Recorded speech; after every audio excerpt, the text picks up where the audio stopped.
भंगाराच्या दुकानाला आग लागली आहे। महानगरपालिकेचे अग्निशमन दल घटनास्थळी दाखल झालेला आहे। आग शमवण्यासाठीचे शर्थीचे प्रयत्न सुरू आहेत। आगीची भयंकर दृश्य आपण बघतो। पिंपरी चिंचवड मधली घटना। आगीमध्ये कुठलीही जीवितहानी झाल्याचे वृत्त अद्याप तरी नाही। पिंपरी चिंचवड मधली घटना आहे। या ठिकाणी आग विझवण्यासाठी शर्थीचे प्रयत्न सुरू आहेत। आगीची भयंकर दृश्य आपण बघतो। पिंपरी चिंचवडच्या कुदळवाडीमध्ये भंगाराच्या दुकानाला ही आग लागल्याची माहिती मिळते आहे। महानगरपालिकेचे अग्निशमन दल या ठिकाणी आग विझवण्यासाठी घटनास्थळी दाखल झालेले आहे। आग विझवण्यासाठी शर्थीचे प्रयत्न या ठिकाणी सुरू आहेत। आगीमध्ये कुठलीही जीवितहानी झाल्याचे वृत्त अद्याप तरी नाही।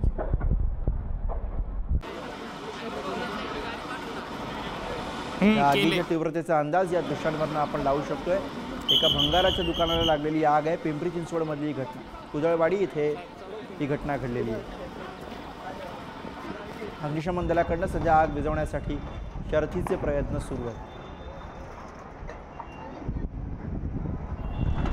दैवाने घटनेमध्ये कुठलीही जीवितहानी झालेली नाहीये।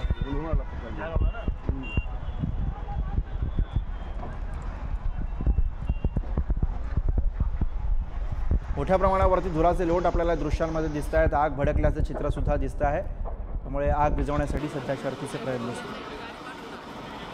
कुदळवाडी परिसरामध्ये अनधिकृतपणे जे व्यवसाय करतायत आणि तुम्ही पाहिलं असेल मागच्या काळामध्ये या परिसरामध्ये अनेक बांगलादेशी रोहिंगे या परिसरामध्ये आढळलेत आणि आतंकवाद्यांचा सुद्धा संपर्क असलेला हा एरिया आहे।